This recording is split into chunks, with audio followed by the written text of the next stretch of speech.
Assalamualaikum warahmatullahi wabarakatuh.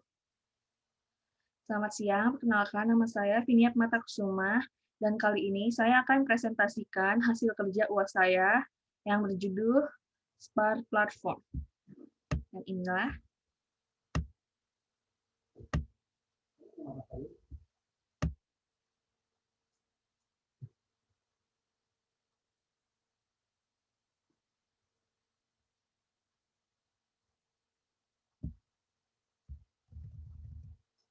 Spark Platform. Spark adalah jenis anjungan lepas pantai yang berupa suatu unit terapung yang berbentuk silinder, vertikal, kolom tunggal, dengan ciri syarat air draft cukup dalam yang memungkinkan untuk menyimpan sejumlah kecil minyak mentah di dalam kolomnya. Silinder vertikal tersebut utamanya sebagai penopang geladak atau dek. Kondisi bagian atas atau dek topside sama seperti pada anjungan terpanjang pada umumnya, yaitu terdapat perlengkapan pengeboran fasilitas produksi. Spark umumnya memiliki 3 jenis riser, yaitu riser untuk produksi, pengeboran, dan untuk ekspor produk. Spark dikategorikan sebagai floating structure dengan sistem mooring yang ditambahkan pada dasar laut. Spark platform dikembangkan pada tahun 1990.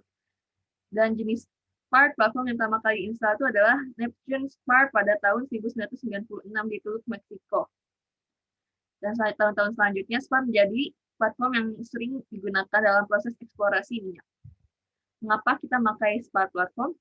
Karena Spark platform merupakan offshore platform yang dapat dilakukan aktivitas drilling, compression, dan production. Kedalaman eksplorasinya dalam, sehingga dapat bekerja untuk kedalaman laut lebih dari 100 meter. Dia mempunyai stabilitas yang baik dan biayanya terjangkau di platform yang sangat dalam untuk instalasinya. Kelebihan dan kekurangan Spark platform. Kelebihannya dapat diterapkan sampai laut dengan kedalaman 3.000 meter. Dapat menampung topside dengan lebar dan berat bervariasi. Rigid steel production riser ditopang oleh Sparage buoyancy cans tepat di tengah-tengah. Stabilan sangat tinggi, karena center of buoyancy atau CB di atas center of gravity atau CG. Hull dapat berupa steel atau konkrit, dan dapat berupa juga mobile drilling rig. Mooring dapat dengan mudah dipasang, dioperasikan, dan direlokasikan. Kekurangannya, sensitif terhadap gelombang periode panjang. Center well space terbatas untuk spark top tension dalam jumlah besar. Support yang lebih kecil untuk top tension riser di laut yang sangat dalam, dan membutuhkan biaya yang lebih besar dalam offshore campaign untuk integrasi dan instalasinya. Jenis-jenis Spark platform. Spark itu terbagi menjadi 3 jenis menurut strukturnya, yaitu Classic Spark, Trust Spark, and Sail Spark. Yang pertama itu ada Classic Spark. Classic Spark itu merupakan Spark platform yang pertama kali digunakan pada tahun 1996 dalam industri minyak dan gas. Di Classic Spark dapat 3 jenis, yaitu upper section, center well, dan keel section. Upper section itu berisi udara yang mendukung untuk buoyancy. Center well berisi air laut, dan keel section-nya berisi transportasi minyak dan tempat instalasi sistem balas. Contoh dari Classic Spark itu terdapat pada Neptune, Genesis, dan Hoover Diana. Dan kedua adalah Trust Spark. Trust Spark merupakan pengembangan dari desain Spark yang klasik, karena adanya pengaruh dinamis dan dari struktur Spark sehingga perlu adanya evaluasi desain dari tipe klasik. Trust Spark pertama kali diaplikasikan pada tahun 2001, ketika perusahaan Kerr McGee berhasil melakukan instalasi Nansen platform di Teluk Meksiko. Perdido merupakan salah satu jenis Trust Spark yang paling terkenal karena beroperasi di laut yang sangat dalam, yaitu dengan kedalaman 2.450 meter. Yang membedakan dengan klasik, di Trust Spark itu digunakan sebuah sistem yang memberikan daya dukung pada heave plate untuk mengurangi pengaruh heave pada struktur Spark. Dan pada Trust Spark itu terdiri dari hard tank, truss section, dan keel tank atau soft tank. Yang terakhir jenisnya ada Sail Spark. Sail Spark merupakan inovasi selanjutnya dari Spark platform yang didesain oleh Kerr McGee pada Red Hawk Project. Red Hawk merupakan satu-satunya sel spar di dunia yang beroperasi mulai tahun 2004. Desain ini terdiri dari hard tank dan memiliki tabung diameter 20 kaki. Di setiap tangki balasnya bervariasi. Terus bagian tengah fuelnya terdiri dari 3 tabung dan dengan total 7 tabung merupakan penghubung antara hard tank dan soft tanknya. Dan untuk kali ini kita akan berfokus pada thrush spark platform karena jenis spar yang saya pilih merupakan jenis thrush spark platform. Jadi, thrush spar itu memiliki hard tank silinder yang lebih pendek dari klasik spar. Dia memiliki struktur truss yang terhubung di bagian bawah hard tank-nya. Dan pada bagian bawah struktur truss terdapat soft tank yang berbentuk persegi yang relatif kecil, yang menampung bahan-bahan pemberat dan balas tank untuk stabilitas. Dan mayoritas spar adalah jenis ini. Nah, dan ini adalah salah satu jenis spar platform yang saya pilih, yaitu Kikeh Spar Platform. Dan ini adalah tentang Kikeh Spar Platform tersebut. Atau juga sebagai Kikeh Murphy Oil. Dia itu merupakan first standard assist drilling pertama dan merupakan first water tip project di Malaysia yang pertama, first spar yang berada di kawasan di luar Teluk Meksiko, dan platform pertama yang menggunakan spesialisasi fluid transfer line antara spar dan FPSO dan pertama kali ditemukan pada tahun 2002. Oke, spar platform diinstalasikan pada tahun 2006 dan instalasinya dilakukan di kedalaman air 1.320 meter di Laut Cina Selatan, lepas pantai Malaysia Timur. Berat dek adalah 4.000 metrik ton dan swell pada saat instalasi adalah 0,7 meter pada periode 7-8 detik. Float over pertama yang berjenis katamaran yang dilakukan di perairan terbuka. Dan ini adalah principal dimension dari spar Kikeh multi-oil spar. Dengan panjang total thrush sparnya itu fullnya 141 meter, total dropnya 131 meter, hard tank diameternya 32,3 meter, hard tank freeboardnya 11 meter, hard tank lengthnya 67 meter, soft tank lengthnya 11 meter, total thrust lengthnya 64 meter, number half of key plate-nya 2.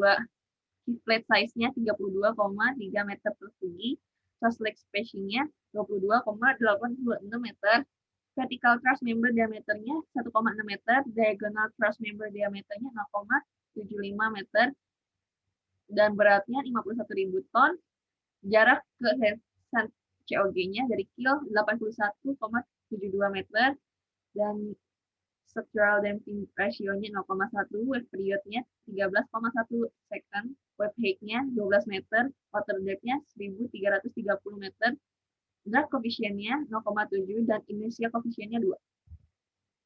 Dan ini adalah struktur dari thrush spar. Secara garis besar, struktur thrush spar itu terdiri dari topside, hull, dan ada mooring system-nya. Struktur thrush spar. Kalau misalkan di bagian topside, itu terdiri dari 3 section, yaitu main deck, production, cellar, and subcellar deck. Dan pada bagian hullnya terdiri dari 3 section juga, yaitu hard tank, thrush section, dan soft tank. Hard tank sendiri itu menyediakan tempat terbesar untuk buoyancy dari thrust spar. Thrush section itu sebagai support dari hip plate dan menyediakan jarak antara hard tank dan soft tank. Dan soft tank sendiri atau biasa disebut dengan kill tank terdiri dari balas tetap dan tempat untuk ekspor pipeline dan flow lines.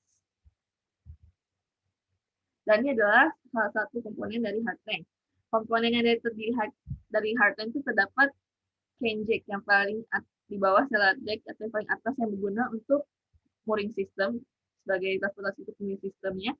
Ada void tank yang sebagai tangki dan ballast tank yang terdapat di paling bawah hard tank sebagai untuk mengatur stabilitas, dan strength yang melingkar sepanjang hard tank-nya yang berguna untuk mengurangi gerak hip-nya pada natural period-nya, dan terdapat mooring fair lead yang sebagai acuan atau patokan untuk mooringnya. Dan ini adalah struktur dari hard tank tersebut, dari void tank-nya lebih tepatnya, seperti kayak gitu strukturnya, dan dilapisi atau terikat oleh bulkhead. Dan selanjutnya ada truss section. Komponen pada truss section itu terdiri dari heave plate, truss plate, dan truss sendiri itu terdiri dari tiang penyangga dengan 4 stem dan X branch. Tiap sectionnya yang dibatasi oleh heave plate. Selanjutnya terdapat soft tank.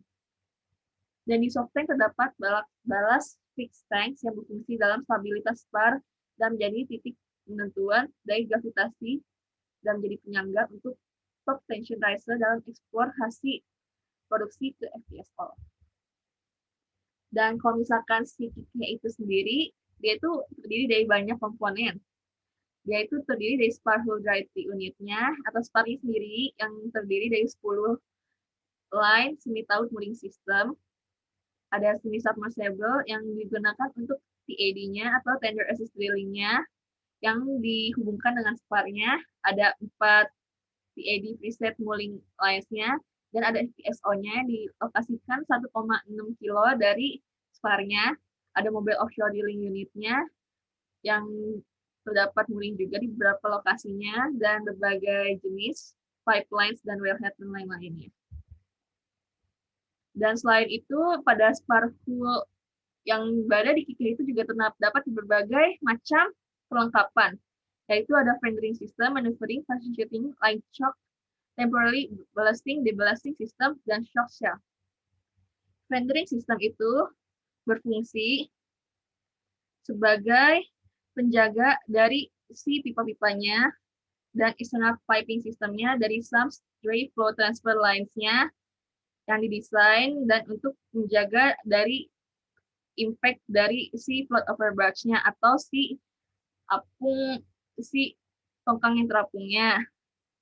Sedangkan kalau misalkan maneuvering positioning line shock itu berfungsi biasanya itu terdapat untuk menghubungkan si tongkang terapung untuk pada si topside-nya.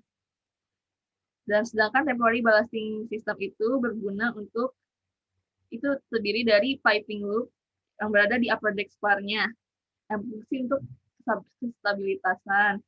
Dan soft shell juga berfungsi juga terdapat pada di kaki sparnya itu yang untuk mendukung topside-nya juga agar untuk stabilitas juga. Kalau misalkan di topside itu terdapat perlengkapan seperti itu, ada heat frames, ada fork frames, steam fastening station, stabilizing guys, dan temporary deballast system power. Heat frames itu untuk mendukung topside, dan fork flange juga itu mendukung si topside agar bisa lebih mendukung stabilitas dari si barge yang terapungnya itu atau si tongkang terapungnya dan untuk membuat sistem yang bisa untuk mendukung stabilitas selama offload dan load transfer operation-nya. Dan temporary ballast itu juga untuk safety ballast juga, dan selanjutnya ada mooring system juga.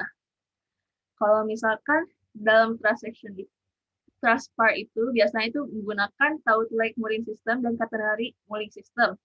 Dan untuk di Kikeh ini dia menggunakan semi taut mooring system dan catenary mooring system. Taut leg mooring systemnya itu digunakan di bagian atas di bawah si hard tank-nya. Sedangkan kalau catenary mooring systemnya itu untuk di bagian bawah dari si keel tank tersebut. Dan taut mooring system itu biasa terdapat pada kondisi laut dalam dan berat tali tambang terbatas dengan desain struktur bangunan terapung. Dan sistem ini memiliki kelebihan pada bagian sistem beban dan sedikitnya footprint dasar laut dan memerlukan sedikit tali tambangnya. Sedangkan catenary mooring system itu biasanya itu tidak untuk mengaitkan langsung ke dasarnya agar tidak kemana-mana. Gunakan dan juga di catenary itu juga yang karena dia dikaitkan bagian bawahnya dia itu untuk menghubungkan ke ekspor ke FPSO-nya.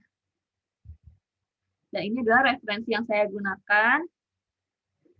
Dan selesai sudah. Terima kasih. Sekian dari saya. Wassalamualaikum warahmatullahi wabarakatuh.